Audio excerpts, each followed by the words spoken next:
A small oil lamp burns at the edge of a grave, not as a symbol, not as a ritual, but as a precaution. Someone believed the dead person might return, not in memory, but in body. Long before Dracula, long before castles and capes, people across Europe and the Near East believed the same thing, that some dead did not stay dead. They rose at night. They spread illness. They drained strength. They followed blood. This belief did not start in stories. It started in villages, in winters that killed the weak, in infants who died suddenly, in adults who seized in their sleep. When death appeared without warning or explanation, people looked for causes they could name. Tonight follows those causes. This is not a history of fiction. It is a history of fear, medicine, and survival, of how ancient societies explained disease, decay, and social collapse, of how they identified the dangerous dead, and what they did once they found them. You will hear the names that came before Dracula: lamia, strix, Draugr, strigoi, words that once carried real urgency, not entertainment value. Each name belonged to a specific place, a specific anxiety, a specific human problem. Across frozen northern landscapes, through Mediterranean ports, into isolated farming villages, the same pattern repeats. A restless dead body, a community under stress, and a set of practical responses meant to stop further loss. This journey traces the vampire before it became a character, before it became romantic, before it became literature. It traces the vampire as an explanation and as a warning. We begin at the edge of the grave where watching mattered and where the idea of the night predator was born. A child is found cold at dawn. A lamp is placed beside the cradle. Salt is sprinkled on the sill. A simple symbol is scratched on the lintel. Those first moves are immediate and repeatable. Saying a specific name is not a flourish. It is the signal that sets a sequence of actions in motion. Names like lamia, impusa, strix, and striga function as compact instructions.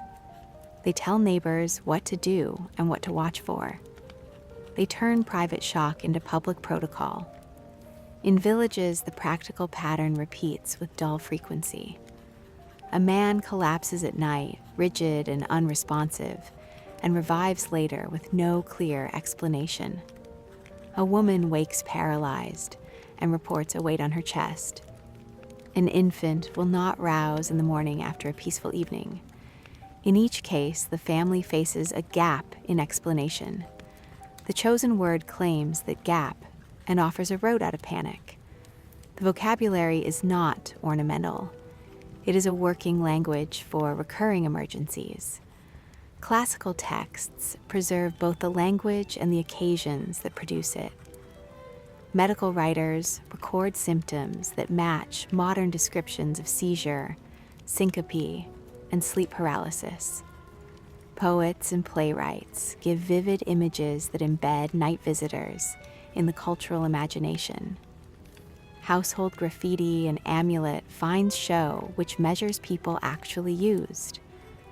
When a poem names the night visitor and a midwife writes down a remedy for the same symptom, the two records belong to the same response ecology.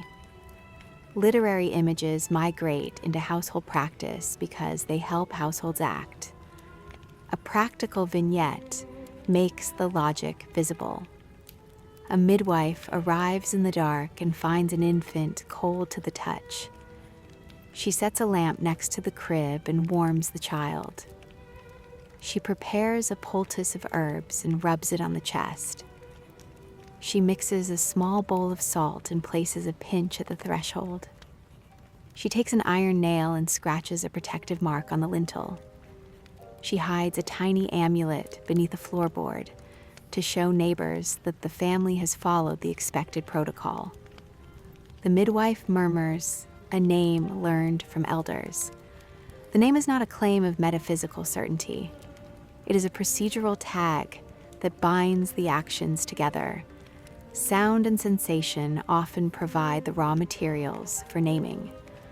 A shriek of a nightbird near a window, the sudden sensation of being pressed down while awake, a convulsion that seems to seize the whole body. These are memorable, repeatable experiences. People with limited tools for interior diagnosis lean on external shared signals. A nightbird that cries at the window becomes data. A waking pressure on the chest becomes testimony. Those sensory events fit into the names, and the names fit into the routines the neighbors can check. Words travel along trade routes and among travelers as surely as goods. A harbor town will hear a story from a returning shipmaster and adapt the vocabulary to local needs. A word used by mariners will appear in a market town the next month. Local speech reshapes imported terms to suit burial customs and climate. That process explains why similar motifs appear across the Mediterranean but never in identical form. The shared core is the need to make an unexplained loss actionable. Naming has social consequences. When a household labels an event with a known term, attention concentrates on particular people and practices. A family member who delayed the corpse removal, a woman who lives alone near the road, a stranger who recently arrived. Any of these can be suspected. The act of naming sets an investigative frame. Neighbors look for physical signs. They inspect wells, they check food stores. They judge whether the household kept watch. The name creates a ritual of inquiry that can restore communal confidence or direct blame. Gender shapes the pattern in recurring ways. Many of the names associated with night visitors connect to threats against infants and to anxieties around maternal labor. A mother who cannot produce milk, a wet nurse who fails, a midwife who is blamed after a loss. These situations concentrate suspicion on women who occupy vulnerable economic and social positions. The vocabulary of the night attaches itself to existing social hierarchies and thus amplifies their effects. Accusations over a named night event can have material consequences for reputation and livelihood. Artifacts confirm that naming produced visible action. Archaeological strata show small packets, amulets, and herbal residues placed at thresholds. Scratch marks on beams and lintels survive in the record. A concealed charm under a floorboard signals to passing neighbors that remediation steps were taken. Those measures are not expensive. They are designed to be visible and repeatable. The public nature of the interventions matters at least as much as any symbolic value. Showing that a family complied with recognized steps reduces the risk of wider panic. Medical practice and household ritual were complementary. A physician educated in humoral theory might recommend diet, purging, or topical remedies for febrile collapse. The household would add boundary measures, charms, and visible signs. One set treats the body. The other treats the field of social trust. The combined approach functions as social medicine. It stabilizes workflows, preserves household labor, and maintains obligations that matter for survival. The practical logic explains why professionalized texts and local remedies coexist in the sources. Examples in classical literature illuminate human detail. A poet might draw a chilling tableau of a nocturnal visitor and its effect on a family. A medical fragment may record a case in which a patient described pressure and immobility at night. An inscription might show a scratched sign of protection on a doorway. When these fragments are lined up, the picture is not myth alone. It is a map of recurring responses that communities used to manage ambiguity. Transmission across generations and across regions keeps the terms alive. A name in a hymn or a poem does not vanish when a culture changes. Scribal transmission, local adaptation, and routinized practice carry the vocabulary forward. Byzantine clerics will read older texts. Medieval rural communities will read their practices into those texts. Early modern pamphleteers will later pick up the language and reframe it for different audiences. The continuity arises from utility. Where unexplained collapse persists, a name that organizes action retains power. Cultural variation produces distinct emphases. In a coastal setting, seafaring stories emphasize visitors and shapeshifters, and the local response will favor boundary work near wells and boats. In an inland agricultural village, long winters emphasize the suddenness of infant loss and the visibility of threshold markers. In urban contexts, learned mockery may appear alongside household practice, but the practice remains because the need for a shareable protocol is practical and immediate. The forms differ, but the problem is the same. Economic logic underpins many of the measures. A stake driven through a coffin, a brick placed across a grave, an iron nail hammered in the threshold, herbs scattered in a cradle, lamps kept burning at night. These are low-cost actions. They cost less than the disruption of a panic that fractures labor or breaks trade after a rumor spreads. The names and the measures function as risk management. They reduce the probability that fear will metastasize into social breakdown. Accusation and scapegoating are predictable results when naming becomes the primary social mechanism for response. The community needs to pin down a cause. When causation remains obscure, the social mind often selects a vulnerable person to contain anxiety. The named event becomes an occasion for adjudication. Exhumations happen. Watches are set. Ritual acts are performed publicly. The process might restore calm. It might also produce injustice. Both outcomes are part of the social logic of naming. Concrete episodes show how the system plays out in practice. During a cold season, a rural parish loses several infants in quick succession. Lights burn in many houses. Charms appear at thresholds across the settlement. A rumor ties the losses to a single household where a recently introduced water source is suspected. Pressure mounts. Priests and elders convene. An exhumation takes place because the community needs a visible remediation that proves the problem can be contained. The ritual process is designed to convince the public that action has been taken. Anthropology highlights the interpretive side. The names operate as mechanisms for channeling emotional and material disturbance into structured behavior. They are not mere superstition. They are cultural technologies for reducing uncertainty. The practice of naming and the subsequent visible steps are repeatable and transmissible.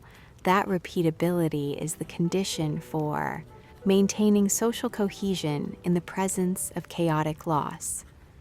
The classical catalog of night names thus performs several roles. It provides quick identification for certain clusters of experiences. It supplies a common vocabulary that neighbors recognize. It organizes visible, affordable interventions. It channels social attention and assigns responsibility. It shapes patterns of blame and protection. Those functions explain why words from the classical lexicon survive into later periods and transform, but do not disappear. The vocabulary from the classical age keeps moving. Names cross harbors and roads, pass from poet to midwife, from market to hearth. They arrive in colder nights and in boglands. They meet different graves and different burial customs, and they keep doing the same work. A lamp is kept burning. Herbs are laid beside cradles. Thresholds are marked with salt and with iron. Those visible acts hold a community together while the cause of death waits to be understood. The same sensations keep producing the same explanations. A heavy pressure on a sleeping chest, a sudden collapse that leaves the body still for hours, an infant found cold at dawn. These events repeat across time and place. People learn a short, portable vocabulary that tells them what to do when the world fails to make sense. That vocabulary routes fear into action. In the north, the words change shape. They encounter winter hunger, frozen soil, and different burial customs. In the east, they meet kinship systems with other obligations. The terms adapt, but their function remains the same. Their purpose is to create a repeatable response that neighbors can see and follow. That is why the names of the night move forward into new landscapes, and why they return in later texts with new accents and new rituals. A lamp is tended again, this time under an open sky where frost creaks and a distant watchman whistles. The next stories come from places where cold and dark make the idea of return more immediate. The evidence shifts from amulet beneath a floorboard to a body found in peat. The work of naming now meets winter itself. A night of hard cold arrives. Smoke hangs low. The ground freezes into a crust that clicks under each boot. In those long northern hours, the land itself folds into the story. Bodies buried in shallow graves press back up against earth that will not soften. A corpse left without a proper watch. A coffined man ungrieved. A dead body claimed by peat. Any one of these small failures can become the origin of a revenant. The revenant that walks here carries the weather in its bones. In Norse memory, the revenant is not an abstract terror. It is a neighbor who returns with the smell of damp earth and a stiffness that resists the knife. The Draugr is heavy and cold to the touch. It arrives from places where burial was hurried, or where winter trapped the living before funeral rites could be performed. The older the winter, the longer the night, the more likely the living are to believe that the dead might come back asking, in their own rough way, for the duties that were not done. The sagas keep the revenant close to human motives: theft, insult, unpaid debts, a wrong that dies unatoned. These are motives that the living can read. A man who hoarded land or failed to name heirs might return as a Draugr to claim what he believes is still his. The revenant acts like an extension of unfinished life. It patrols boundaries with the same stubbornness it showed in life. That is why measures against it are local and direct.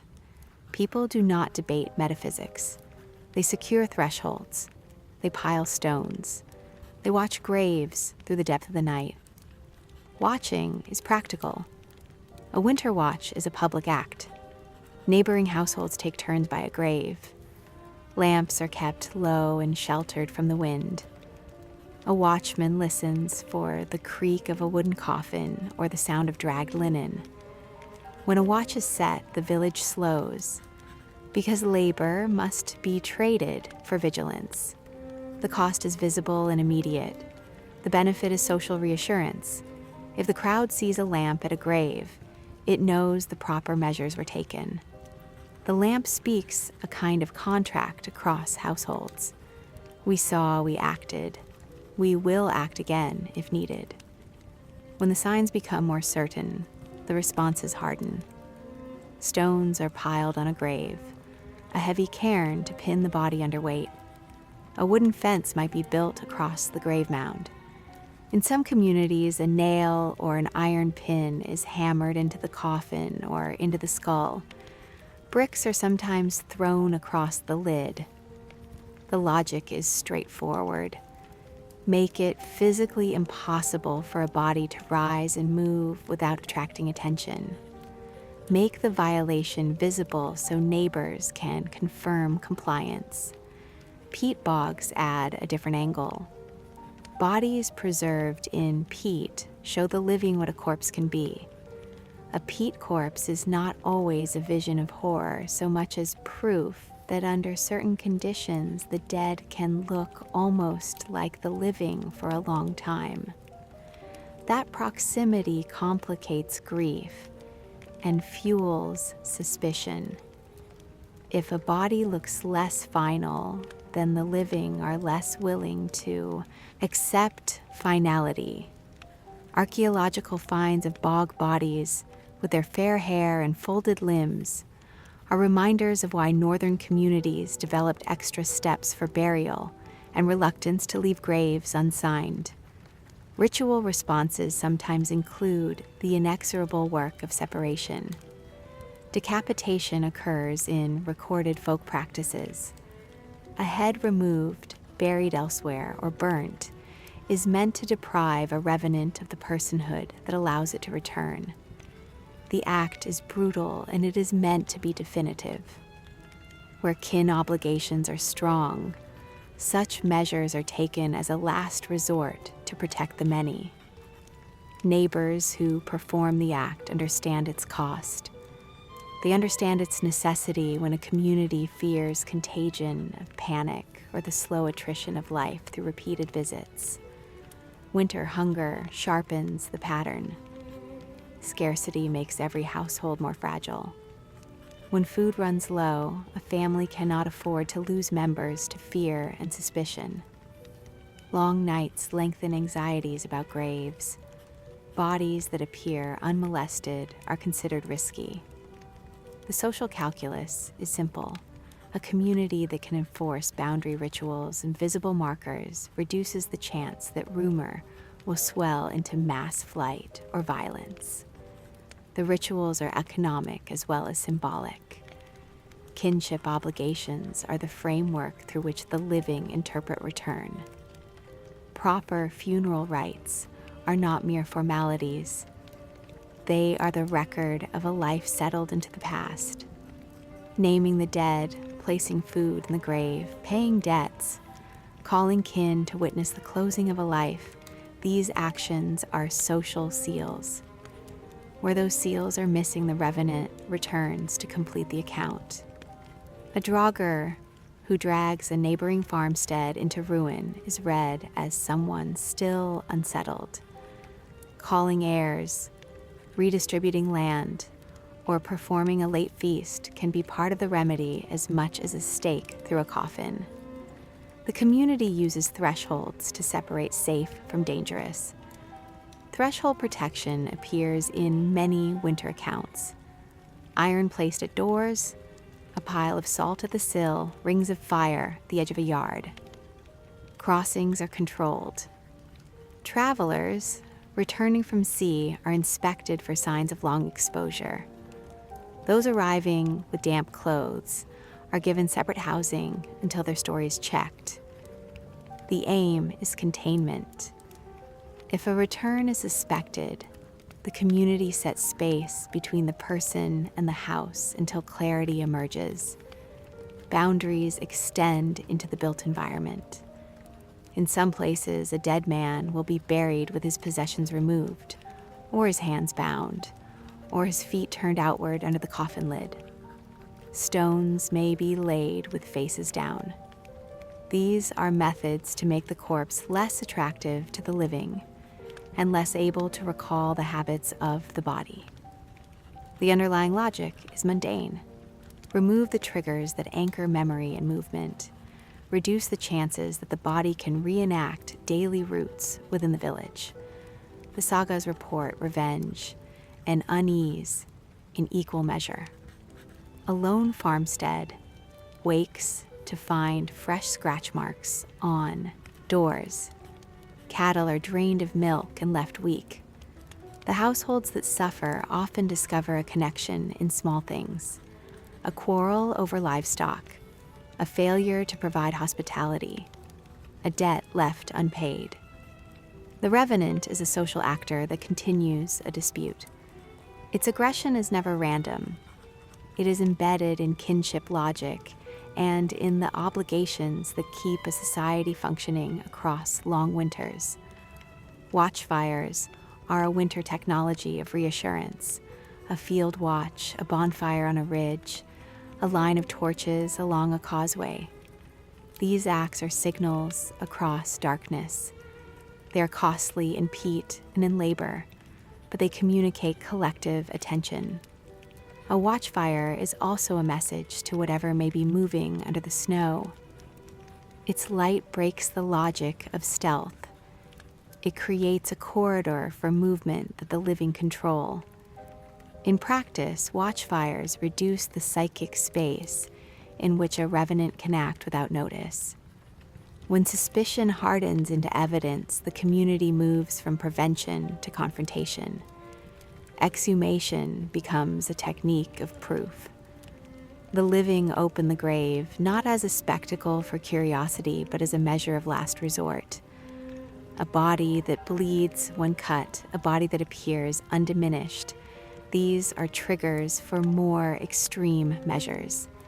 The work is grim. The aim is practical. If a body resists the finality of burial, it must be made unmistakably incapable of movement. The northern revenant functions also as a mirror. In climates where winter imposes extra labor and extra interdependence, the fear of the dead returning is a fear about obligations not met. A person called away to war, to trade, or to seize an inheritance, who dies unattended, leaves a social deficit. The Draugr is the ledger that was not closed. Killing, binding, burning, decapitating, piling stones, performing a delayed feast, calling a formal witness. These acts do two things at once. They remove the present danger and they repair the social account. Stories sharpen the memory of measures. An old woman who kept watch by a grave is credited with saving a hamlet. A small child who screamed at the sound of scraping in the night prompts a neighbor to find a freshly loosened board covering a coffin. Those stories are not moralistic parables. They are records of tactics that worked or failed. They are shorthand for what neighbors should do when frost and rumor converge. Archaeological traces keep the theme tactile. Piles of stones over graves, iron implements found within coffins, post holes that once held gates for fenced graveyards. These things map onto the reported practices. Peat-preserved hair and skin give tangible proof that under certain conditions, a body can remain in a liminal state. The evidence supports why winter communities were cautious and why they developed layered rituals instead of a single solution. In the northern imagination, the revenant is heavy with weather and with grievance. It is part memory and part economy. The measures taken against it are local, visible, and often brutal because they must be definitive. The aim is to close a story so the living can return to the work of survival. The lamp at the grave now burns against colder air. A watchman lifts his cloak to listen. In the sound of frost and distant wing beat, the path turns toward fields of plowed furrows and wooden fences, where other names and other rules will gather.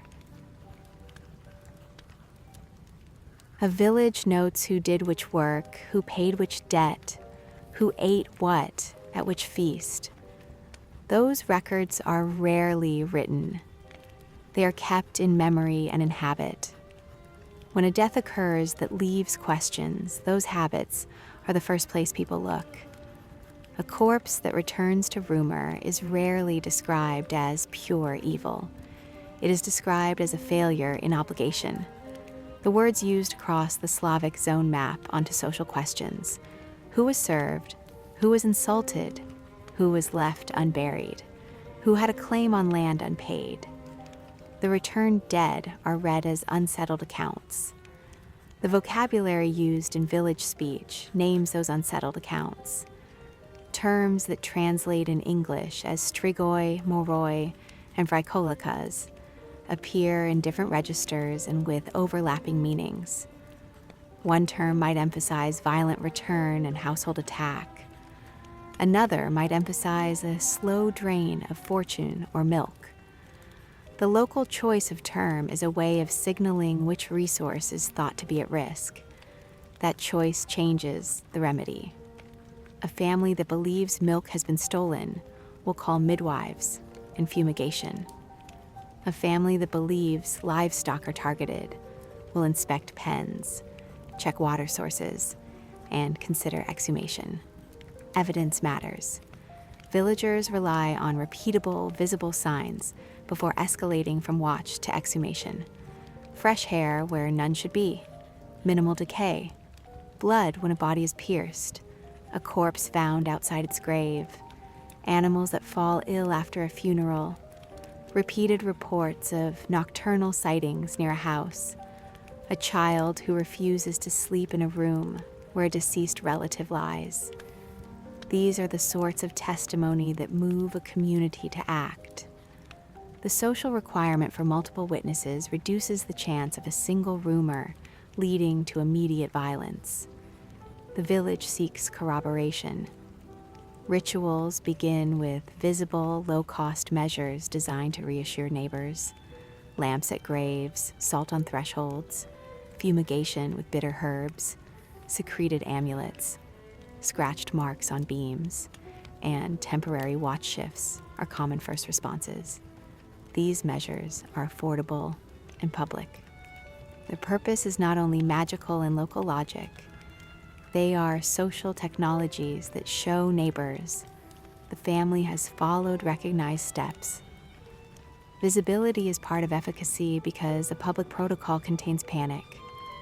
When the visible measures fail to reassure or when signs accumulate, the community moves to stronger interventions. Exhumation is the common escalation. Opening a coffin is a collective act. Trusted witnesses are chosen. The coffin lid is removed while neighbors watch. If the corpse shows signs of limited decomposition, unexpected flexibility, or bleeding, the community treats that as material evidence that burial has failed to secure finality. The finding shifts the moral calculus. The village is justified in taking definitive action. Definitive actions vary with local custom and available resources. Stakes are driven through coffins. Nails are hammered into door frames. Bricks and stones are used to weight lids. In some practices, the skull is removed and burned or interred in a separate location. In others, the corpse is decapitated and the head buried in a different place. Iron is central in many remedies because it is durable and legible as a technological barrier. The actions are designed to make resurgence physically difficult and socially visible. The social effects of these remedies are twofold. First, they are intended to stop a perceived threat to living bodies and property. Second, they function as collective signals that the village has repaired the ledger. Once the community has seen the stake driven or the skull burned, the audience accepts that remediation has occurred. That acceptance restores labor confidence and stabilizes exchange relationships. In communities with narrow margins, the return to normal economic function is a primary concern. Gender and kinship shape both accusation and remedy. Child loss, lactation failure, and the vulnerability of infant care place women at the center of many episodes. Midwives and elder women are often the first to name a pattern and to perform fumigation and herbal remedies. Male neighbors more often perform heavy labor such as exhumation and staking. When blame attaches, women in marginal positions are often exposed because the labor of care and the economic power to defend reputation are unevenly distributed. Kinship obligations also determine remedies. A delayed funeral, a meal not held, a debt unpaid. These omissions are read as causes that can be repaired by a feast, by restitution, or by sequence of ritual acts. Specialists occupy an ambiguous space. Clergy sometimes officiate at blessings, but institutional priests can be skeptical of violent folk measures. Where clergy refuse, lay ritual specialists, midwives, or itinerant curers step in. These specialists provide the technical knowledge of herbs, fumigation formulas, and the correct placement of amulets. Their authority rests on local reputation and repeated success. The community judges legitimacy by whether neighbors accept the specialist and the remedy. Legal and fiscal frameworks intersect with ritual practice. In some jurisdictions, exhumations are conducted with formal authorization or at the direction of magistrates. Court records show cases where communities petitioned for permission to open a grave. In other locales, councils acted informally as judges. When formal institutions are involved, written testimonies and sanctions may follow. Where institutions are absent or slow, the village improvises a due process of witness selection and communal decision-making. Material archaeology supports the practices recorded. Threshold deposits, iron nails found in doorframes, stakes in coffins, piles of stones over burials, and botanical residues in domestic context all align with textual and oral testimony. The material record demonstrates that these were her routine, not exceptional responses across many communities. The presence of low-cost, easily visible measures explains their persistence. Practices that are quickly performed and publicly legible are more likely to be repeated. Economic constraints shape choices. Exhumation and burning of remains require labor and resources. Poor households rely on neighbor contributions or scale remedies to what they can afford. The community thus becomes a risk pool. A visible, affordable measure is preferred precisely because it is replicable under economic pressure. The need to manage cost explains why certain practices such as the nail in the lintel or fumigation with locally available herbs last longer than more expensive or rare rites. Oral transmission is crucial for continuity. Ballads, laments, and conversational retellings encode sequences of action. A child who hears a tale of a stake driven in a storm will carry that procedural memory into adulthood. The oral archive functions as a manual of practice. Songs and mnemonic verses play a role in preserving formulaic lists of verbs, of placements, and of steps. That informal training is why midwives and elder women remain central repositories of practical knowledge. Market towns and itinerant travelers spread variations. A ritual observed at a regional market enters local vernaculars when merchants and laborers carry the story home. Pamphlets and travelogues in later centuries turn local practices into sensational narratives that reach urban readers. The scaling process works in both directions.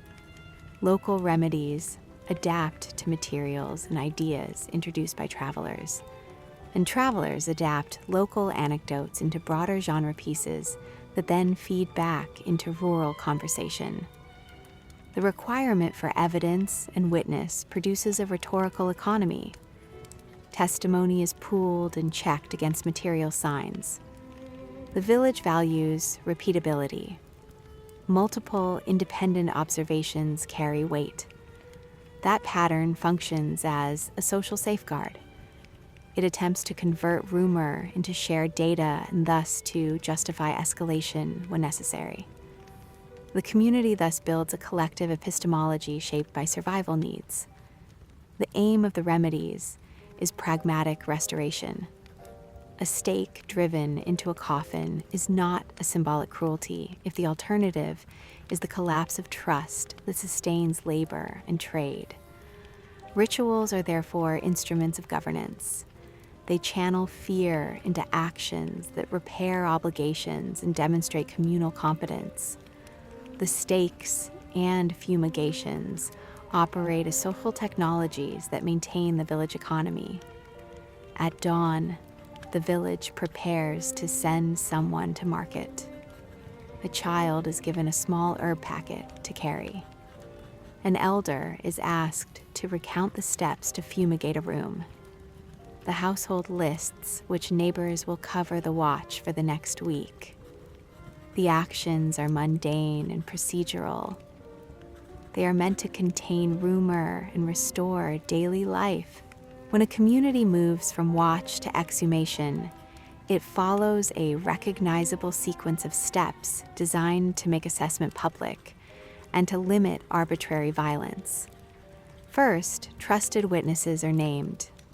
Those witnesses are usually househeads, elders, or people whose neutrality is widely accepted. The intent is to assemble a group whose observations will be taken as credible across kin networks. Witness selection is itself a social act. Choosing known, unbiased observers reduces the risk that a single family will claim authority to act. Second, the digging is done in daylight and with multiple witnesses present. The pit is exposed gradually so that neighbors can verify the condition of the soil and the coffin. Tools are basic but practical. A spade or shovel is used to remove soil in a careful sequence, and the exposed coffin is cleared so that the lid can be removed with minimal disturbance. The process is deliberate because haste invites accusation. Sloppiness invites rumor that a body was tampered with. Third, opening the coffin is performed by those who accept responsibility for the finding. A lid is lifted or pried aside. Neighbors maintain a respectful distance but watch closely for material signs. Observers look for minimal decomposition, unexpected flexibility, hair growth, the presence of blood, or any sign that the corpse has been disturbed after burial. A single report of a sighting is rarely sufficient. Multiple corroborating observations are required before remedies escalate. When signs of animacy are reported, the community moves to measures that are both physical and symbolic. Driving a stake through a coffin or through the body is one of the most common measures. The stake is often made of wood or of iron when available. It is driven in a way meant to obstruct imagined movement. Hammering iron nails into a threshold or into the coffin lid creates a visible record that neighbors can inspect later. The use of iron has both material and social logic. Iron is durable and legible. It registers that the household has taken steps that are meant to be definitive. Decapitation and burning are more extreme options reserved for cases judged especially dangerous. Removing a skull and burning it or burying it in an unconsecrated or remote place severs the body in ways the community believes prevent a coherent return. Scattering bones across different locations or disposing of parts in water are strategies aimed at breaking the body into components that cannot reconstitute a path back to the household. These measures are violent by modern standards, but in local logic, they are final, visible, and effective.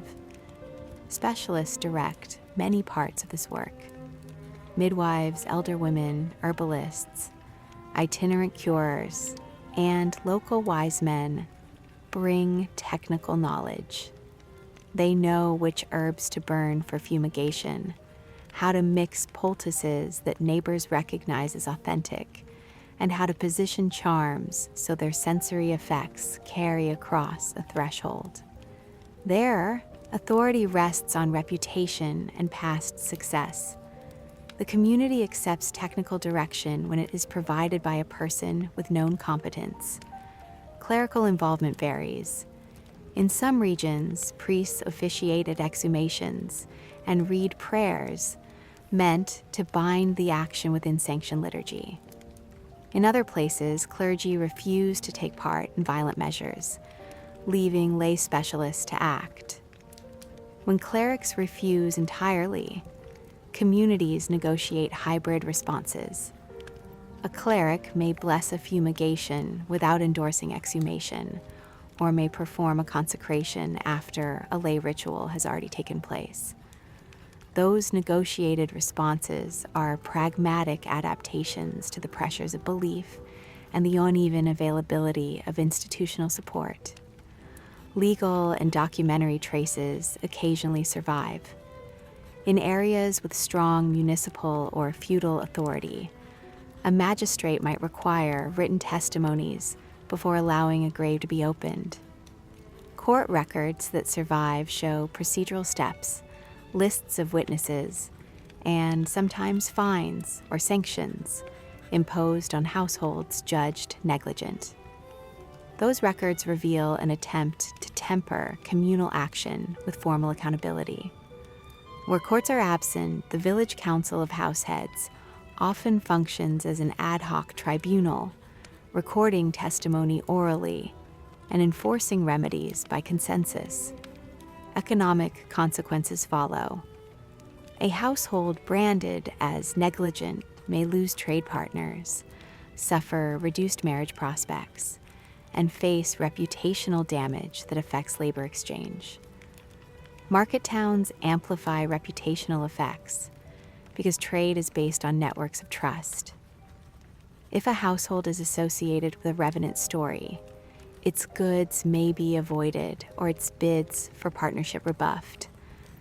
Compensation payments, mandated feasts, or forced labor can be imposed as reparative measures designed to restore confidence in exchange networks.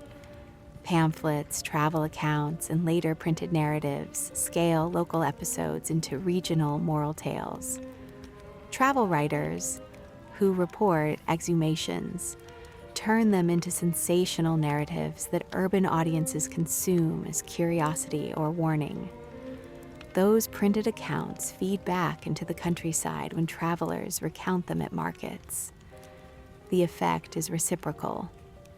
Urban readers learn about rural panic as spectacle.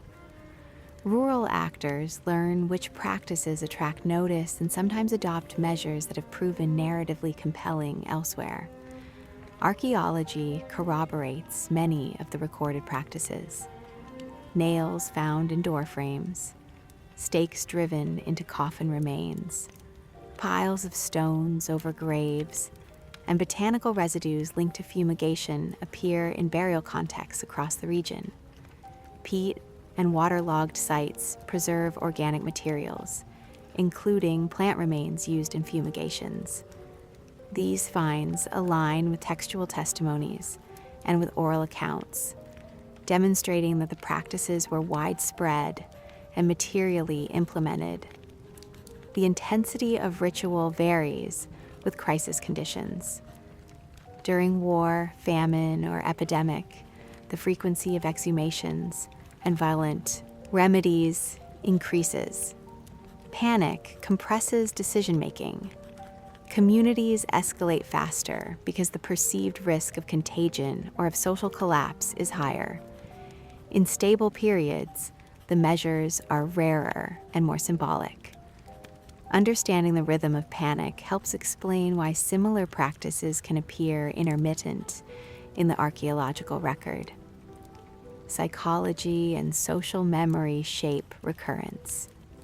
A dramatic episode in which a stake pinned a corpse and neighbors report relief becomes a template. The memory of relief is as important as the memory of fear. Stories of solutions carry procedural authority. Oral narratives encode both the steps taken and the social consequences, making repetition more likely when the next ambiguous death occurs.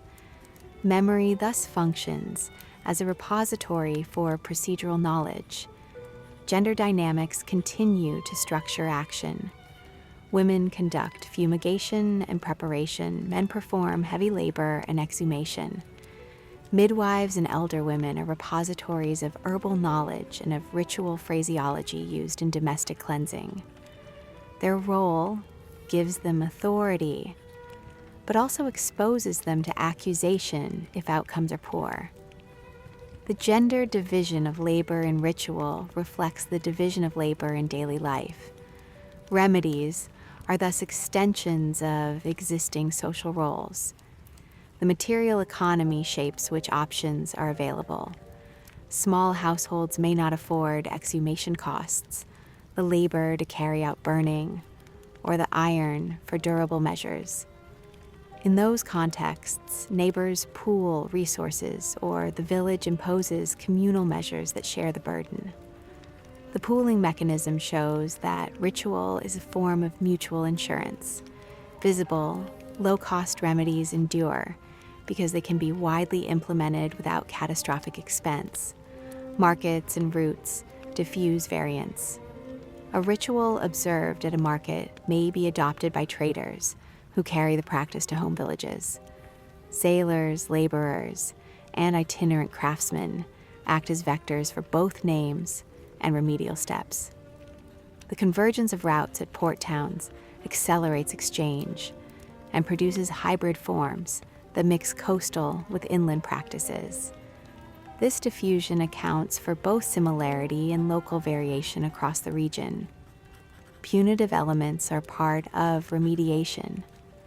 When a particular household is judged culpable, fines, forced reparations, or temporary exclusion may be imposed. Those punishments have dual effect. They compensate victims, and they act as deterrent messages to other households. The public nature of penalties ensures that the remedy has both immediate and longer-term impact on behavior. Long-term cultural persistence rests on the repeatability of effective steps. Procedures that are visible, affordable, and demonstrably calming survive. The repeated pattern of watch fumigation, exhumation, and decisive remedy creates a durable toolkit. That toolkit travels in memory and objects and in the bodies of those who perform it. It is not static. It adapts to new materials, new clerical pressures, and new economic constraints. Local narratives sometimes escalate into formalized rituals that become institutionalized. A practice that once was ad hoc can be standardized into a set of steps learned by midwives and lay specialists. That standardization increases efficiency and reduces controversy because communities know in advance what will happen when certain signs appear. Standardization is a governance tool as much as a ritual one. At the edge of the region, local terms meet external words and practices. Merchants and clerics moving along river and sea routes introduce new concepts that are quickly adapted. Trade towns act as nodes where the conversation widens. The same procedures that resolve a local crisis on a village green become material for broader narratives in port towns and in courts. The diffusion is continuous and directional. Practices move from hearth to market and from market back to hearth. A cart leaves the market with a crate of salted fish, a bundle of iron nails, and a roomer packed beside the goods. The roomer travels toward harbors and toward other villages. On the road, the vocabulary meets other names and other practical recipes. The measures taken in the Slavic Heartland now find parallels in coastal and eastern contexts. The story continues where trade and translation carry both tools and terms southward. Trade moves names as much as it moves goods. Merchants, sailors, and itinerant workers carry practical remedies and the words that label them. A trader offloading amphorae at a quay will tell a story about a night visitor while he wipes salt from his hands. A sailor returning after months at sea brings an incantation learned at a shrine and a recipe for a bitter fumigation he watched performed in a foreign port. Portable items make the transfer easy. Salt, iron nails, garlic, dried resin, and common bitter herbs already travel on ships and caravans. A remedy that uses those items can be taught, packed, and implemented without extra cost. Near Eastern lists of spirits show procedure in miniature. Incantation tablets assign figures to infant loss and to complications in childbirth, and they recommend repeatable acts. Place an amulet on the mother, hang a figurine by the cradle, recite a formula at prescribed hours. The measures recorded on clay are procedural because they specify sequence and materials. That procedural logic is isomorphic with household practice along Mediterranean shores where clay charms, scratched invocations, and small ritual gestures do the same work. Greek and Southern Italian sources show continuity in practice, if not always in name. A lamia in a poem can become a household term for infant loss in a nearby village. Coastal communities favor interventions that are mobile and sensory. Salt and resin produce a smell that travels downwind. A neighbor smelling bitter smoke recognizes a household has performed remediation. Sensory signals function as a cross-linguistic code. They allow people who do not share words to still read action. Ports are mixing bowls. Sicily and southern Italy provide clear examples where Greek, Latin, Byzantine, and Arabic traditions overlap. Recipes blend. An herbal fumigation may include an Arabic verse and a Greek charm. Garlic and pine resin recur because they are available and because their odor is unmistakable. The hybrid ritual is efficient. It combines the most effective sensory elements of each source and packages them into a single, repeatable procedure. Religious institutions both translate and authorize. Byzantine clerics record popular remedies, even when they condemn violent measures. A pastoral note may substitute a church blessing for a mutilatory act while preserving the visible public effect. That reframing matters because it allows households to perform recognizable remediation within an accepted liturgical frame. Where clerical authority is strong, the most destructive measures become less frequent because the church offers alternatives that satisfy the social need for visible action. Imperial contexts accelerate mixing across confessional lines. Ottoman port towns are plural environments where a Greek sailor hears a Turkish smoke recipe and adapts it to local herbs. A Jewish merchant borrows a Christian prayer and adapts the phonetics for his own household. Criterion for adoption is practical. Communities adopt what reduces panic, what is affordable, and what neighbors can read at a distance. Syncretism, therefore, looks messy, but it is highly functional. Coastal material evidence changes belief.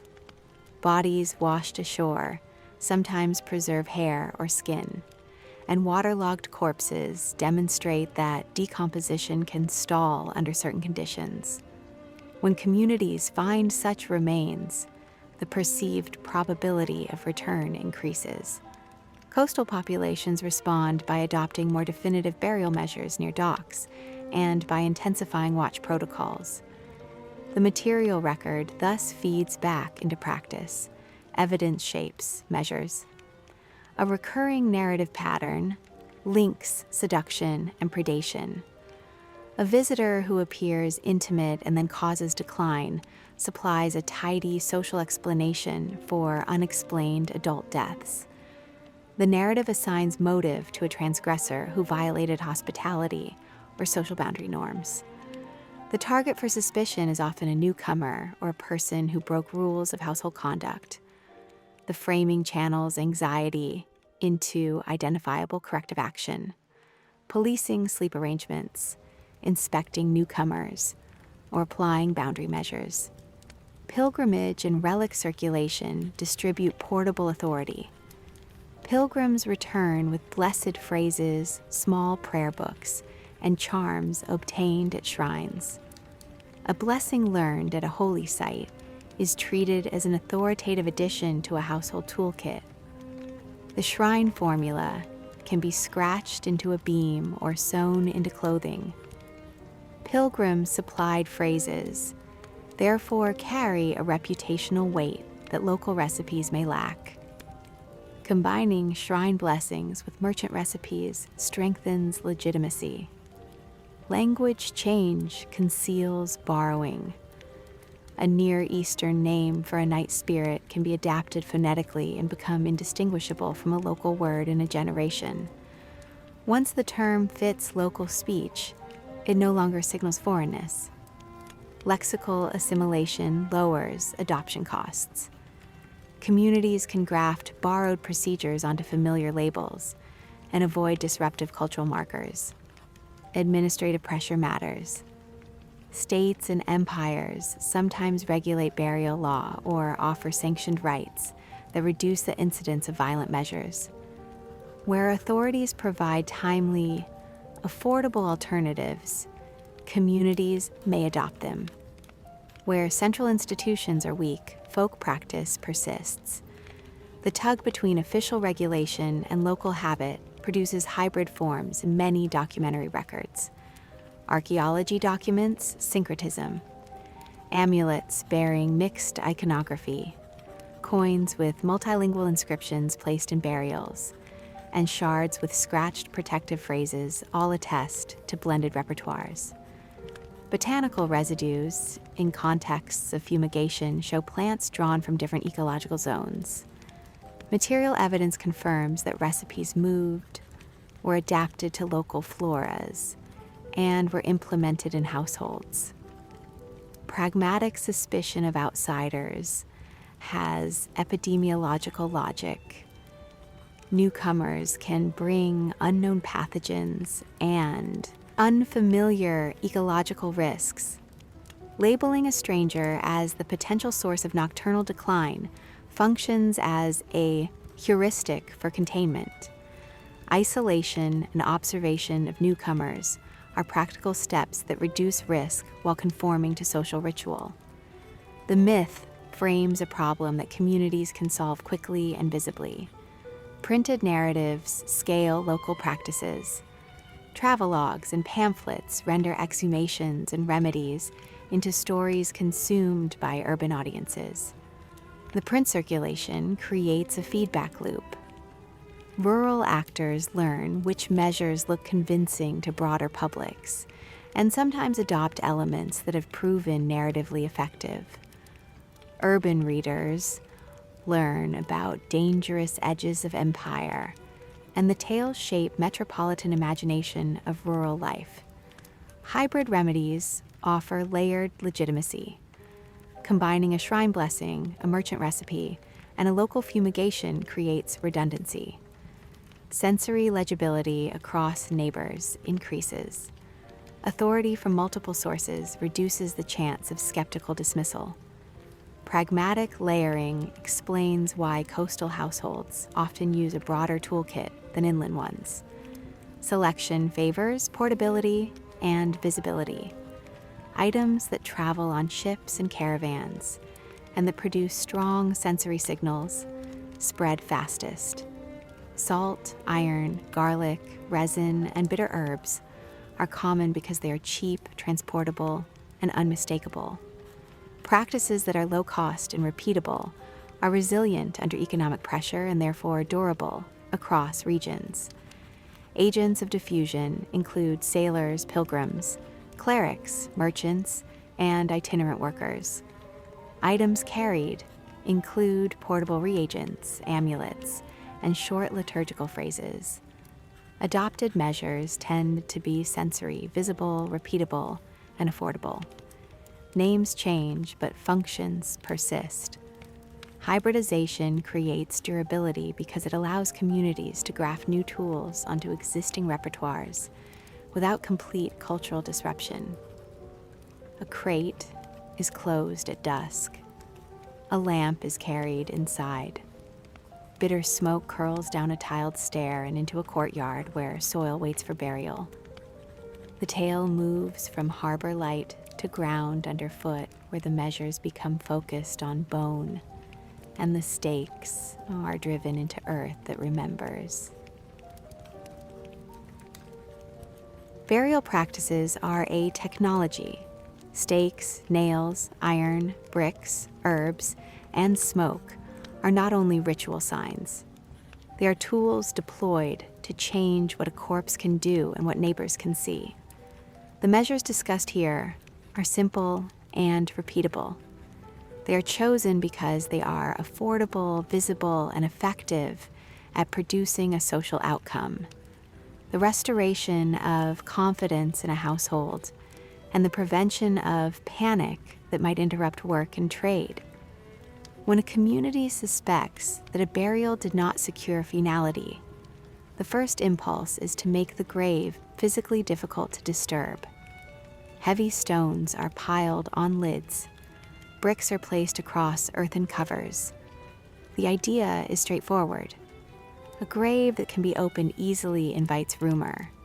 A grave that is visibly sealed discourages casual tampering and signals to passers-by that the family has acted. Weight serves as both barrier and public record. Iron is a repeated ingredient because it is durable and legible. Nails driven into door frames announce boundary work. Nails pounded into coffin planks.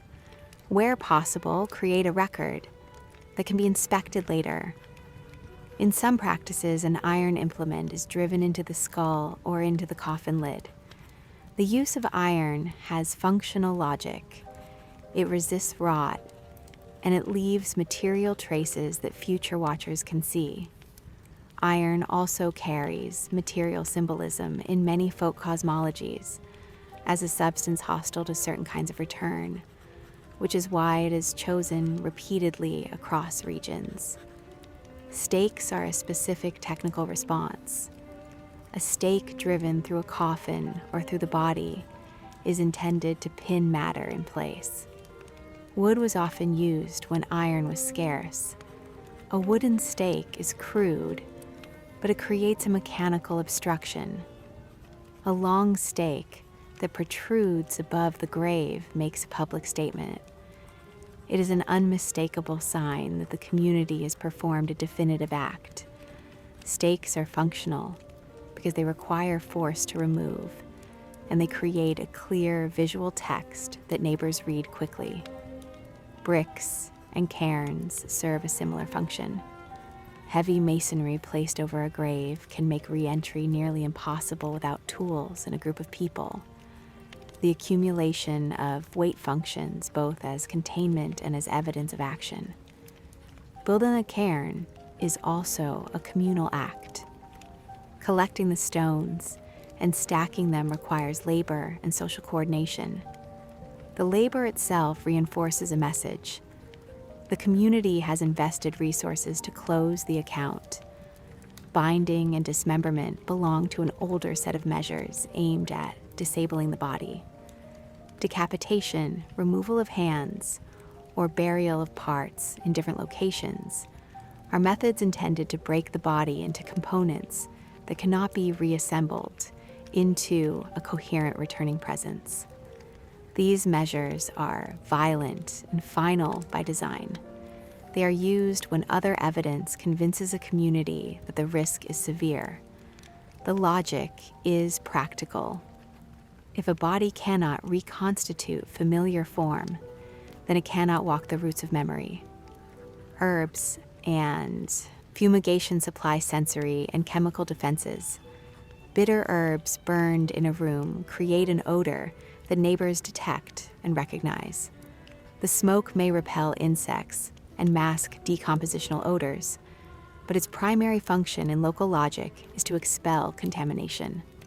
Smoke applied to bedding, to the corpse, and to doorways is a way of sanitizing space in both symbolic and practical registers. Recipes vary by region, but the pattern is consistent. Use a strong smelling agent, apply it publicly, and let neighbors verify the act by scent. Sealing measures blend material and ritual. Doors are barred with iron, and windows are smeared with substances that force inspection. Thresholds are salted or strewn with herbs, so that anyone approaching a house can see a visible signal that remediation has occurred. These visible cues are crucial. They allow the community to monitor compliance without private intrusion. A neighbor walking by may smell smoke, see a nail in the lintel, and know that the household has followed the local protocol. Exhumation is procedural and social. It is rarely an impulsive act. Trusted witnesses are named. The digging is done in daylight, and the pit is cleared methodically. The purpose of daylight is both technical and juridical. It allows proper inspection and reduces the chance that a private act will be misread. The opening of a coffin is a communal procedure because it relocates knowledge from rumor to shared observation. Confirmed physical signs produce consensus for further measures. When exhumation reveals evidence that a burial failed to secure the body, the remedies escalate in a predictable way. Stake, nail, fire, scattering of bones, deposit into flowing water, and burial in unconsecrated ground are among the responses recorded across many locales. The aim is to make motion impossible and to break associative routes that the dead might otherwise follow. The measures are architectural as well as symbolic. They change the physical potential of a corpse within a landscape of paths, thresholds, and houses. Public health logic is embedded in many of these practices, even when the actors did not frame their actions in modern epidemiological terms. A household that signals visibly that it has taken measures reduces neighbor anxiety and thus reduces secondary disruptions to labor and trade. Panicked flight from a village can destroy harvests and leave the region vulnerable. The material measures, therefore, operate as a kind of social medicine. They treat the community field, not only the individual body. Material evidence supports the routine nature of these practices. Nails and thresholds, stakes and coffins, stones piled over graves, and botanical residues from fumigations appear in contexts across time. These finds corroborate the idea that visible, low-cost measures were preferred because they could be repeated under economic pressure. The archaeological record shows variation but also pattern. Practical solutions that are affordable and legible prevail. Legal frameworks sometimes formalize responses. Magistrates and local courts at various times require testimony before opening a grave or impose fines for negligence in burial rites. Written records that survive in some places document procedures, lists of witnesses, and penalties. Those cases reveal attempts to channel communal action through formal accountability. Where legal oversight exists, it can reduce impulsive mutilation by providing sanctioned alternatives.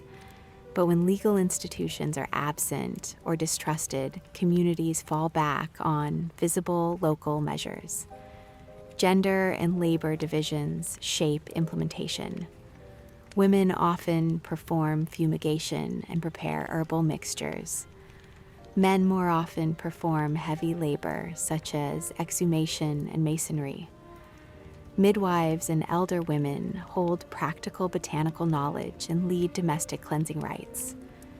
Their familiarity with remedies and their role in childcare make them central agents in practices that aim to protect infants. That gender distribution of responsibility also affects who is vulnerable to accusation when a practice fails. Economic constraints influence choices. Piling stones or driving a single nail is cheap. Exhumation and burning require labor and may impose social costs. Communities often pool resources to perform costly measures, making ritual a form of mutual insurance. The affordability of an intervention is crucial to its persistence. Low-cost measures that produce visible assurance are the ones most likely to be repeated across generations. Transmission of practice depends on memory and craft. Songs, laments, and practical instructions encode sequences of action. A midwife teaching a younger woman demonstrates how to prepare a fumigant, how to position an amulet, and how to scratch a protective sign. The oral archive thus functions as a technical manual. Repetition in speech and in nightly practice preserves methods the way tools preserve craft knowledge. Faith and ritual combine in hybrid responses. Clerics may bless a fumigation or rehearse liturgical text over a sealed grave. Where institutional religion engages, violent measures are sometimes replaced or accompanied by sanctioned blessings that maintain visible ritual closure without mutilation. The hybridization shows pragmatic adaptation.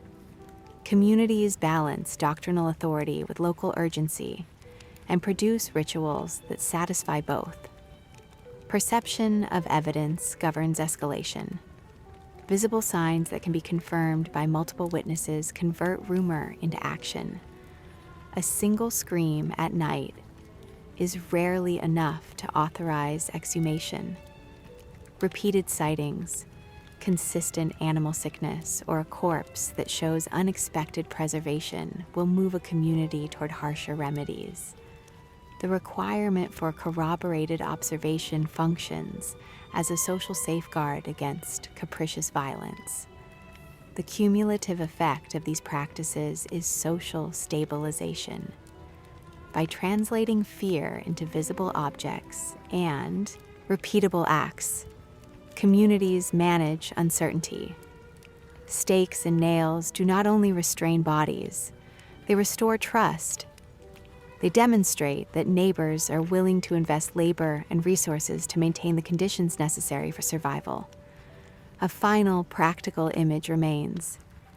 At dawn, a mason carries a rough brick to a fresh mound.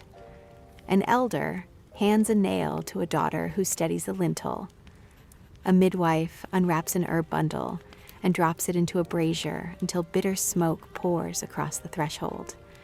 The acts are small and precise. They're designed to be seen, smelled, and recorded in memory. The grave is heavier. The threshold is marked.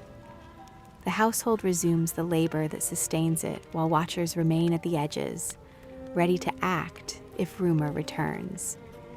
A church bell tolls in the distance. The sound pulls faith and procedure into the same field. The visible measures lie beside liturgical phrases and clerical authority begins to shape which actions will be permitted and which will be condemned. Medieval authorities begin to fold popular Revenant beliefs into institutional language. Priests, bishops, and canon lawyers meet the problem in parish records, in episcopal visitation notes, and in pastoral manuals. The living bring complaints about corpses that refuse to rest, about graves disturbed, about repeated night visitations. The Church handles these complaints in ways that aim both to secure souls and to stabilize communities. Clerical responses have three overlapping aims. First, protect the living by offering liturgical remedies. Second, interpret the phenomenon theologically so it fits a Christian map of sin and salvation. Third, regulate practice so violent or wrongful measures can be limited or channeled into church-sanctioned rites. Liturgical remedies are immediate and concrete. Priests are called to sprinkle holy water, to bless houses, to celebrate masses for the dead, and to perform exorcism prayers when a case appears severe. Placing a body in consecrated ground becomes an important corrective. Church burial is a formal claim that a soul is entrusted to divine mercy. Where burial outside consecrated ground had taken place, clerics sometimes arranged for reinterment within the churchyard. Relics and consecrated objects enter household practice by way of clerical sanction. A relic touched to a wound, a fragment of a saint placed in a grave, a prayer said over a charred bone, all function as authorized technologies of closure. Theological framing reframes popular fear. Where neighbors speak of revenants and of night predators, learned clerics translate such experiences into categories of demonology, of diabolical influence, or of demonic simulacra that tempt or harass the living. The return of a corpse may be read as evidence of demonic attack, of necromancy practiced by human agents, or as a sign of unresolved sin that requires confession and penance. Framing the event theologically creates avenues for pastoral remedy. The suspect is encouraged to confess, to make restitution, to receive absolution. In many parishes, the performance of penance and of masses for the dead, together with physical protections, reduces the social impetus to apply violent measures. Canon law and ecclesiastical procedure professionalize part of the response. Bishops sometimes issue instructions about how clergy should respond to reports of haunted graves. Pastoral manuals address what evidence a priest should seek, how to organize community prayer, and when to escalate to a diocesan investigation. The documentary record shows formal complaints, lists of witnesses, and negotiated settlements. When writers of canon law intervene, they attempt to bind popular practice to due process. Exhumation performed under clerical oversight often replaces unilateral action by neighbors. The Church seeks to contain panic by offering recognized ritual sequences that are public, replicable, and performative. Clerical skepticism coexists with clerical authority. Some priests scorn what they see as base superstition and refuse to perform violent remedies. Others worry that refusal will leave a parish exposed and therefore tacitly condone popular measures or provide alternative rituals that are less destructive. The range of clerical attitudes produces a patchwork of practice. In some dioceses, official exorcisms and consecrated rites are the norm. In others, lay remedies continue to operate in parallel with partial clerical approval. The mediation between popular urgency and doctrinal caution shapes how revenant beliefs are handled on the ground, demonology transforms vocabulary. Learned theologians and moralists begin to classify revenant reports alongside witchcraft, maleficium, and diabolic pacts. The revenant may be interpreted as a demonic simulacrum animated by devilish power, or as the outcome of human sorcery intended to harm the living. This classification has legal effects. When a case is rephrased as sorcery or maleficium, it may enter inquisitorial or judicial channels designed to prosecute human agents. The result is a shifting of focus. Instead of only making the corpse inert, communities and courts may investigate possible living culprits and social motives behind the disturbance. At the same time, the church borrows some practical items from folk practice.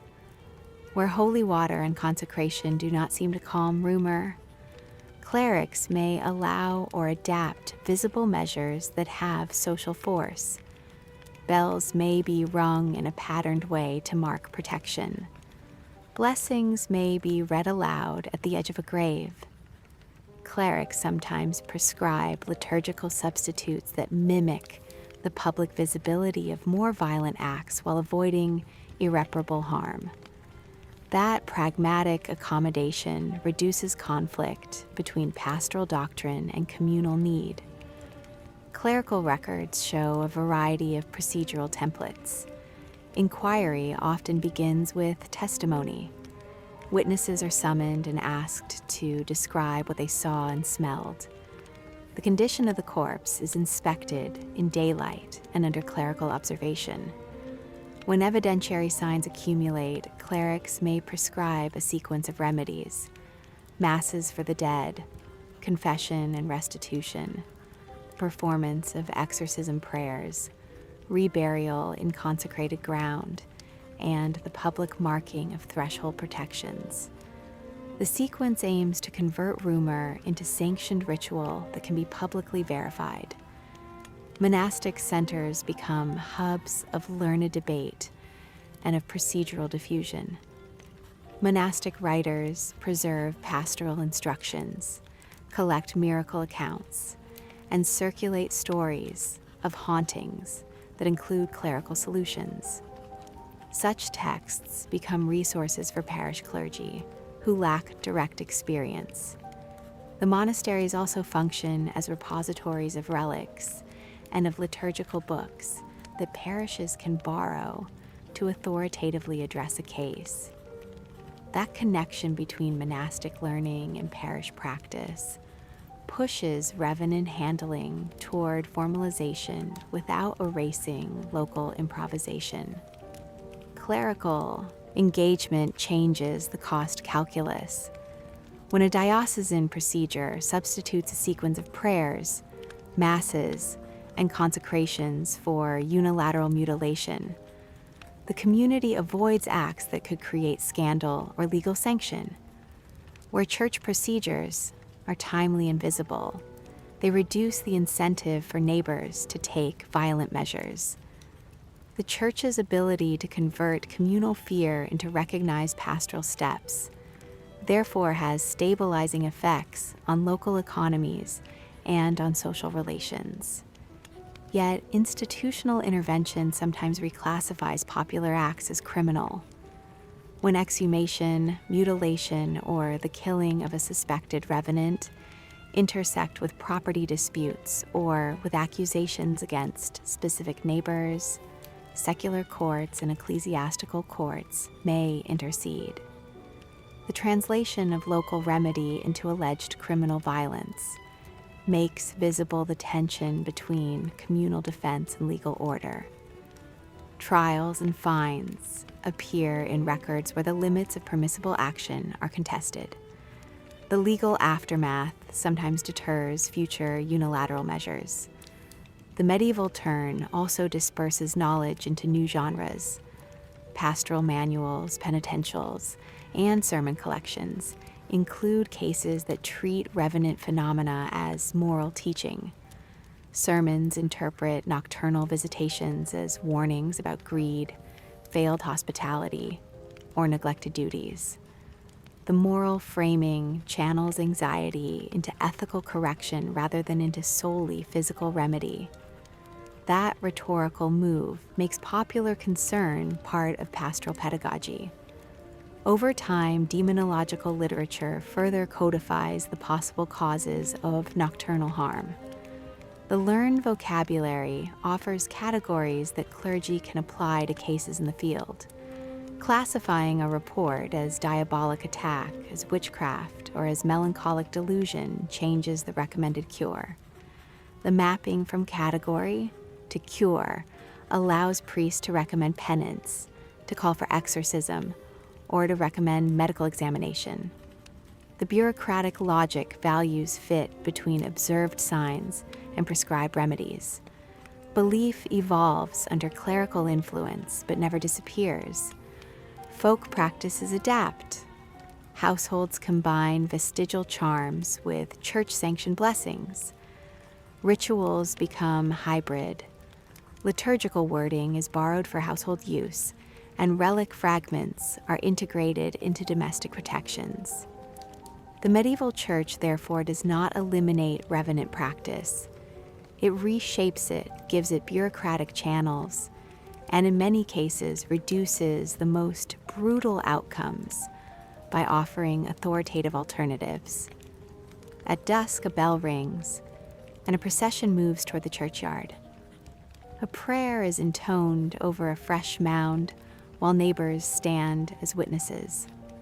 The words bind the scene into a recognized order, and the light moves from household flame to the nave, where doctrine and ritual meet to steady a community that has looked into the night.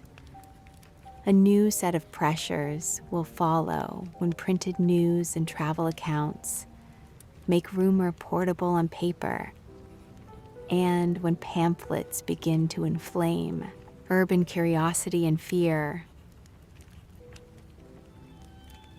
Printed pamphlets change how rumors become facts. A pamphlet can be copied, sold, and read aloud at a market. A travel account can be translated and retold in another tongue. When a local story about a returned corpse is written down and printed, it no longer sits only in hearthside memory. It becomes portable evidence that can be inspected, quoted, and debated. The mechanics are straightforward. Printing fixes an account, it multiplies readership. It creates a market for curiosity. That market rewards sensational detail and clear causation, so reports that dramatize exhumation, bleeding bodies, and decisive remedies sell best. Travel writers and itinerant reporters act as amplifiers. A soldier, a diplomat, or a merchant who publishes a memoir of a distant war will include unusual local customs because they sell copies. An English or German reader, far from the Balkan hills, is unlikely to verify an account of a grave opened at midnight. The printed story functions as both news and entertainment. Readers expect drama. Publishers know what sells.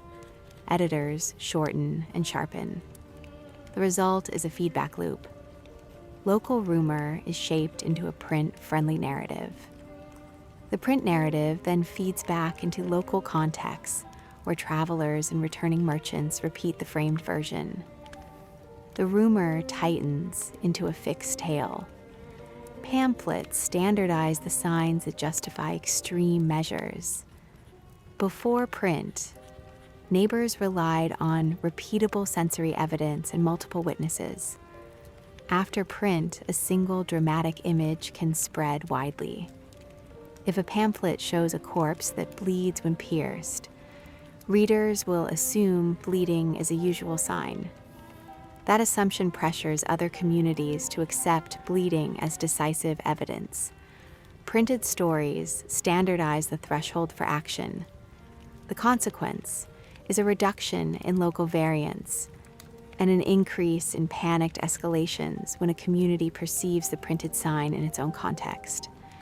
Illustrations increase impact. Woodcuts, and engravings translate verbal detail into a vivid image. A printed plate of a coffin pierced with stakes or a head being burnt is persuasive in a way that marginal remarks are not. Illustrations also compress argument. They show a before and after, a problem and a solution. Readers who see an image of a mutilated corpse and the labor of the community are less inclined to question whether the remedy was necessary. Visual persuasion accelerates the conversion of rumor into moral panic. Translation and editorial framing alter meaning. Editors remove ambiguity to improve readability. A travel narrative that originally hedged its claims becomes, in a later edition, a firm assertion. A translator who wants to sell copies to a metropolitan audience will recast local terms into familiar categories. A word that in the original tongue described an uncertain syndrome may be translated into a fixed label that implies agency. Translation is therefore an act of compression that privileges memorable categories over local nuance. Markets favor simple causal stories. A pamphlet that blames a single household or a single stranger is more attractive than one that documents a messy set of local responsibilities. Print culture therefore tends to turn complex social failures into villain narratives. The consequence is not only sensationalism, it is increased social pressure and potential scapegoating. Communities that read pamphlets are more likely to look for a singular culprit and to demand definitive remedies. Officials react differently to printed panic. Local magistrates, imperial administrators, and church officials read pamphlets and respond to the reputational risk they create. A widely read report about exhumation and mutilation can shame an entire region. Authorities, therefore, sometimes intervene not to endorse panic, but to contain it. Magistrates issue instructions, bishops write pastoral letters, and governors dispatch investigators. The official response becomes another vector for information. When an imperial edict orders restraint and procedural oversight, the edict itself is printed and distributed. The circulation of official papers then competes with sensational pamphlets. Print also introduces a literate audience that is detached from local controls. Urban readers consume stories as curiosity. They are less embedded in the kinship logic that shaped village response. Without direct ties, urban consumers are freer to sensationalize and to savor the exotic detail. Their appetite for oddity pushes printers and travel writers to emphasize the most arresting elements of an exhumation. The metropolitan market therefore exerted pressure on rural narratives, making them sharper and more dramatic. Travelogues create archetypes. Repeated descriptions of similar events across different voyages produce a stock character of the night predator. That archetype is available to readers and to later writers. Travelogues, therefore, function as a repository of motifs that are later reused in other genres. The archetype travels not as an analytic category, but as a compact narrative device that can be inserted into sermons, pamphlets, and novels. Print shapes legal repertoires. A printed account of a gruesome exhumation may provoke a court inquiry. Judges read pamphlets and cite them in hearings. The published tale becomes part of evidentiary culture. Conversely, court records are sometimes printed and then read as authoritative accounts. The interplay between judicial documentation and pamphlet literature creates a circulatory system where rumor, print, and law feed one another. Decisions made in courts based on widely circulated narratives then reinforce the norms that the narratives promoted.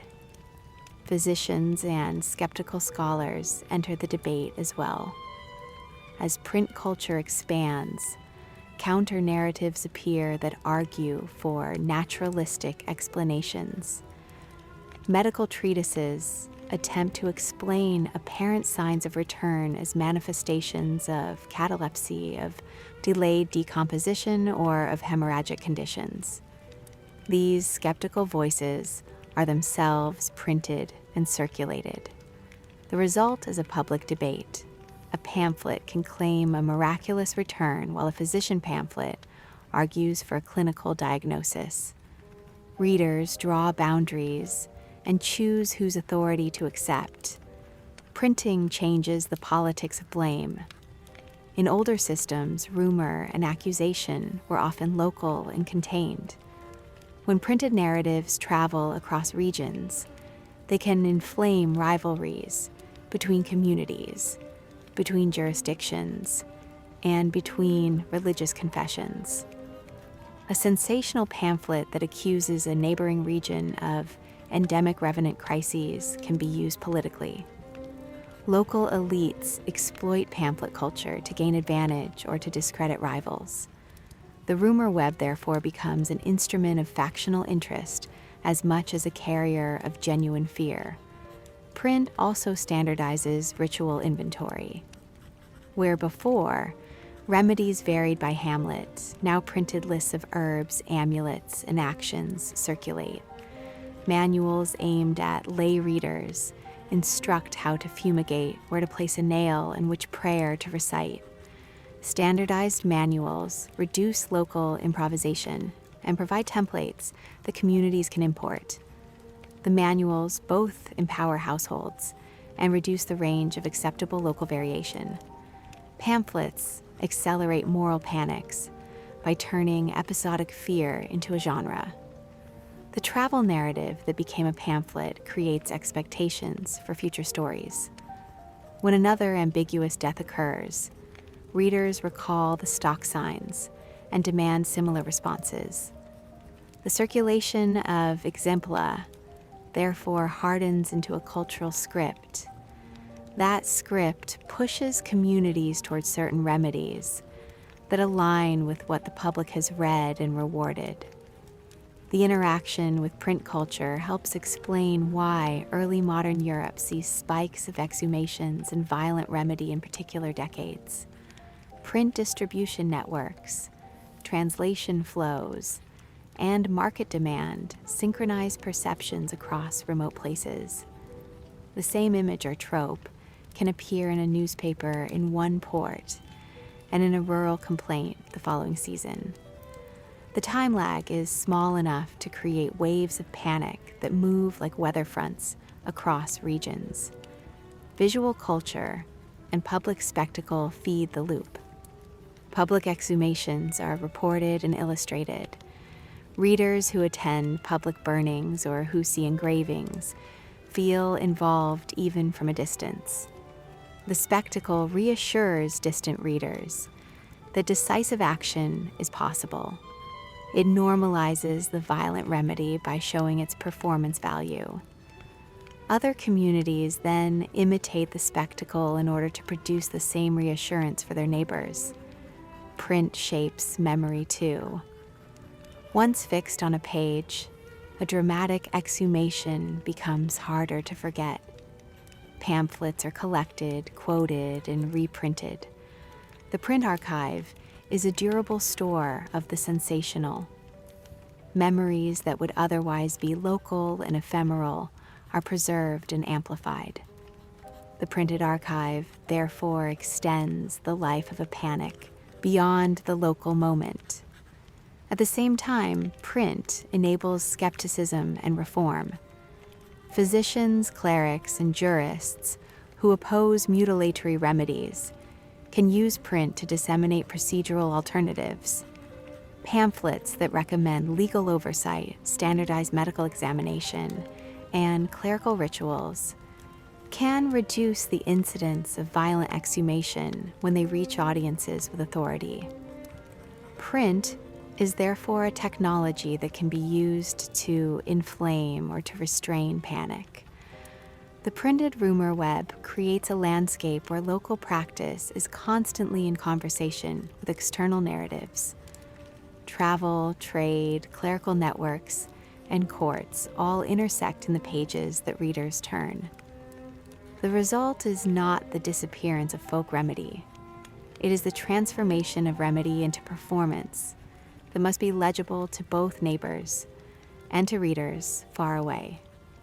The publicness of action becomes part of the remedy itself. A page is folded and bound. A traveling salesman places a packet of pamphlets in a market stall. A market crowd gathers to hear the story read aloud. In the sound of the reading, neighbors learn not only what signs to look for, but also what steps are expected when alarm arrives. The printed word, therefore, becomes a ritual script as much as an information source. Vampire myths perform social work. Across cultures, the figure that feeds on the living is less often a mere monster than a shorthand for real problems that communities must solve. The comparative question is not only what people feared, but what naming that fear enabled them to do. The myth compresses diagnosis, accountability, and remedy into a set of repeatable acts. The acts stabilize labor, allocate blame, enforce burial customs, and channel emotion into public procedures. First, a boundary and contagion technology. Naming a night predator is a way of externalizing risk. A corpse that is suspected of return functions like a node in a contagious network. The responses act to contain and to mark boundaries. Threshold protections, nailed lintels, fenced graveyards, and watch chores are methods for limiting movement and exposure. Viewed from a social perspective, those measures are adaptive. When ecological or epidemiological uncertainty is high, marking fences and ritualizing watch reduce the probability of panic-driven dispersal and economic collapse. The myth offers a script that is as much hygiene as it is cosmology. Second, a scapegoating mechanism. When loss is sudden and causation is uncertain, communities need someone or something to hold the anxiety. The vampire story converts ambiguous harm into a social accusation. That accusation can be directed at marginal individuals, at kin who failed obligations, or at newcomers. Scapegoating concentrates diffuse fear so that the community can perform targeted remediation. That remediation may take the form of ritual punishment, restitution, or exclusion. The mechanism is morally ambivalent. It restores coherence, but it can also produce injustice against vulnerable people. Third, a memorial function. Vampiric narratives often preserve the memory of unmarked deaths. Where epidemics, famine, or violence create anonymous graves, the myth encodes that absence into a continuing social demand. Rituals that refresh burial rites, that call kin to witness, or that institute public feasts act as corrective memory. The myth becomes a cultural ledger that insists on accounting. When the ledger is balanced by reburial or by public restitution, social bonds are repaired and collective memory is renewed. Fourth, a regulatory and economic role. The myths enforce norms that have economic consequences. Proper burial, timeliness in funerary rites, payment of obligations, and proper witnessing of deaths all protect resource flows. A village that polices burial rites reduces the risk that kin disputes will ossify into feuds that hamper labor exchange and marriage alliances. Ritual fines, mandated feasts, or compensatory transfers function like insurance mechanisms. The myth provides the narrative justification for these transfers and for the sanctions that accompany failure.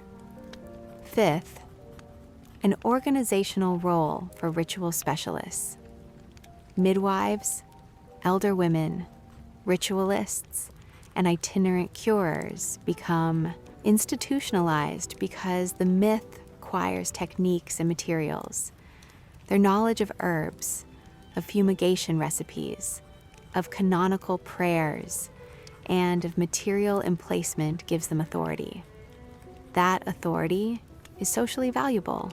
Specialists mediate between household panic and communal procedures.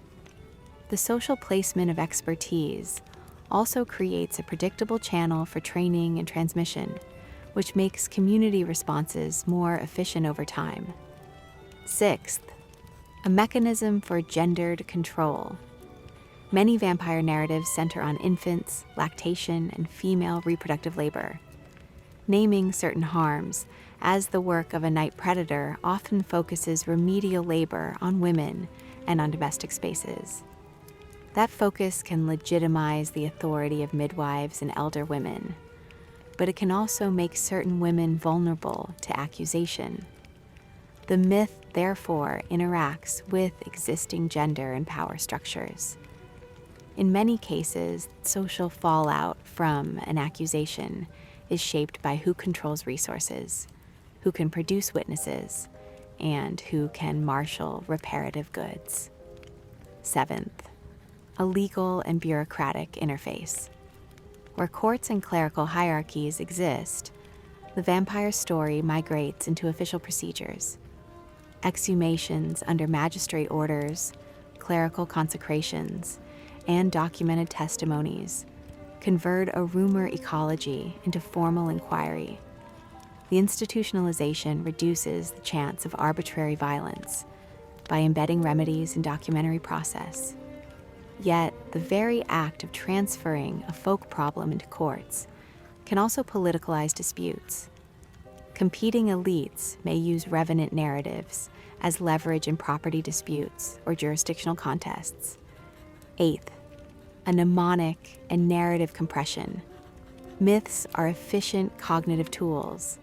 A sequence of symptoms, social triggers, and remedies can be compressed into a single evocative figure. Saying a name triggers a checklist. That efficiency matters in low literacy contexts and in emergencies. It is easier to ask neighbors to do the lamia steps than to enumerate fumigation recipes, threshold signs, and witness gathering. The compression supports rapid, coordinated action. Ninth, a performative legitimacy. Visible acts matter. Stakes, nails, smoke, and public feasts are persuasive because neighbors can see, hear, or smell them. The sensory legibility is a kind of social proof. It demonstrates that the household has complied with the communal script. Performance produces reassurance in a way that private remedies cannot. That performative dimension is why myths persist. Their rituals are communicative technologies designed to be read by others. 10th, a politics of outsider management. Myths provide a script for managing strangers. Travel, trade, and migration create real ecological and epidemiological risks. Suspecting a newcomer is often a heuristic for isolating unknown vectors. The myth converts a public health measure into a culturally coherent practice.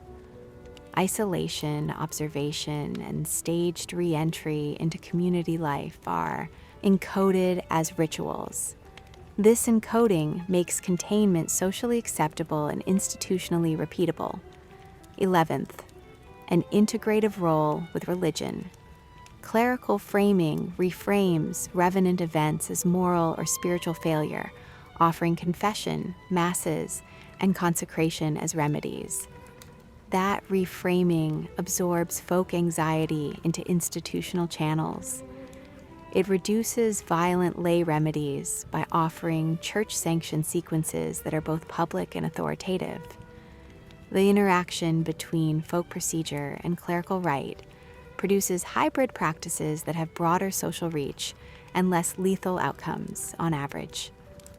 12th, an evolutionary adaptability. Vampire myths are not static dogmas. They reconfigure with changing material constraints. New technologies, new trade items, changing demographic patterns, and the spread of print all reshape both the mythic content and the practical repertoire. What remains constant is function. The myth responds to the problem of ambiguity in death and to the need for visible remediation. That functional resilience explains why the figure persists in very different social worlds. Across these roles, the vampire myth acts like institutional memory turned into a story. It encodes what to look for, whom to call, what items to use, how to perform a public remedy, and what reparative acts restore social equilibrium. The myth is therefore a distributed technology of governance.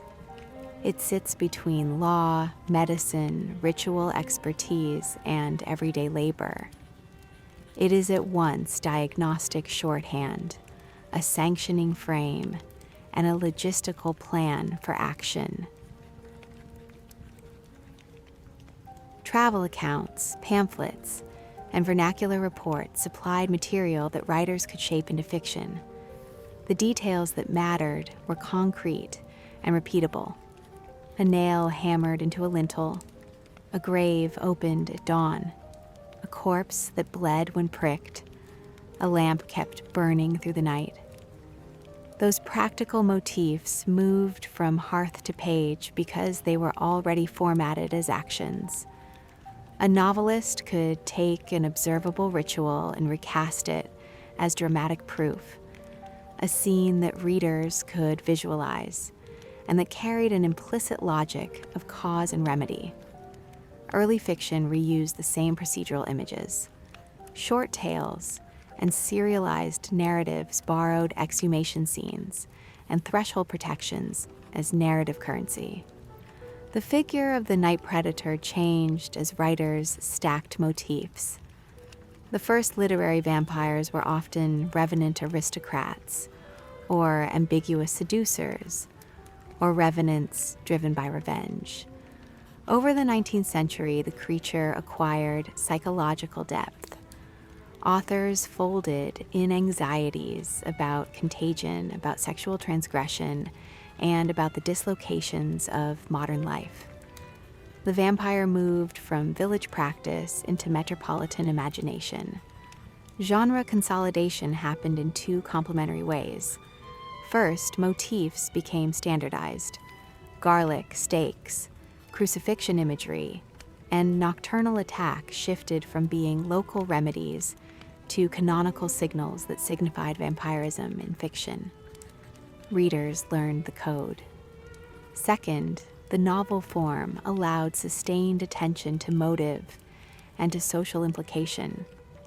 Where a village ritual aimed to repair a ledger, a novel could make that ledger into a character arc, turning debts, inheritance, and social rupture into plot engines. The practical acts acquired symbolic weight.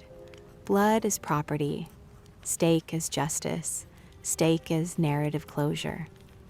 Travel, literature, and ethnographic essays provided atmosphere and particularity. Writers who had the chance to read or collect regional reports used them to fill detail into fictional settings.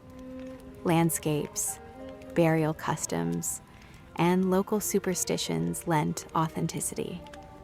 That authenticity mattered to readers who liked evidence that a story was rooted in real practice. The travel note gave the novelist a foot in the world of field observation. The novelist translated method into motive and into dramatic form. The modern vampire figure fused foreignness with sympathy. The creature became often an aristocratic outsider, a transnational parasite who carried old codes into new contexts.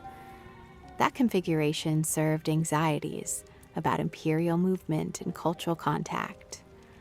An aristocratic vampire could embody fear of the foreign elite, of disease moving across borders, and of desires that threatened domestic orders. At the same time, fiction humanized the predator, offering psychology and motive where ritual once offered only procedure. The printed tale also transformed remedies into plot devices. An exhumation could be staged as a climactic scene. A fumigation could be a revealing moment, where secrets and betrayal are aired. Visible remedies provided spectacle. The narrative needed proofs that would convince readers, as communal proofs convinced villagers. The drama of a stake-driven home, or of garlic placed at a threshold, performed the same function in fiction that public ritual performed in life. It turned communal verification into readerly evidence. By the late 19th century, the vampire had become a flexible emblem.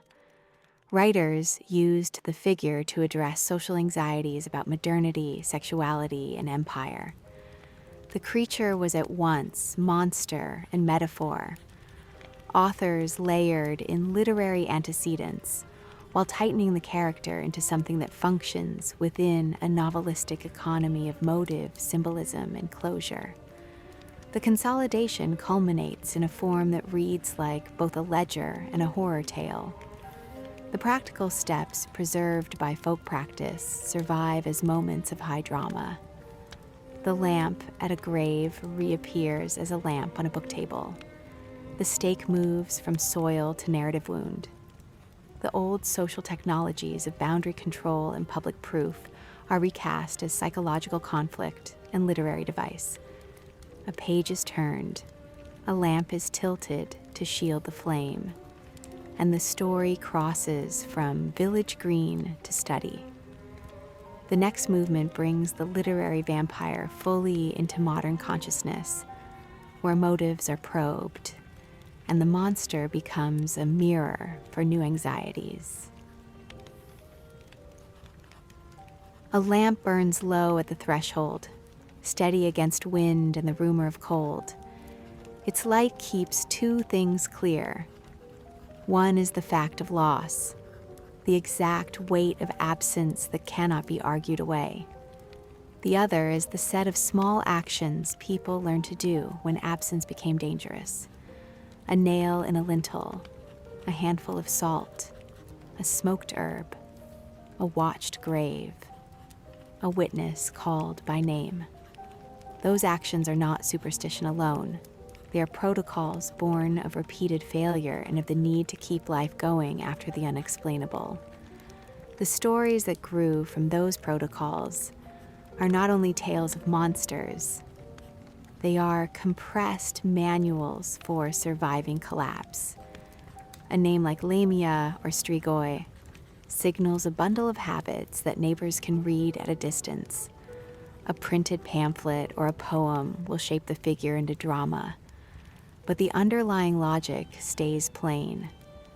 When death arrives without explanation, a community needs visible steps it can take together. The ritual makes action legible. The action holds panic in place.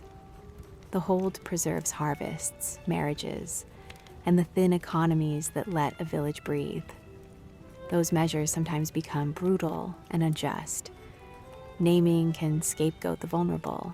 Exhumation can become punishment. The same procedures that stop panic can be turned into instruments of violence when fear becomes fury. That is part of the story, too. The practical scripts carry moral risk.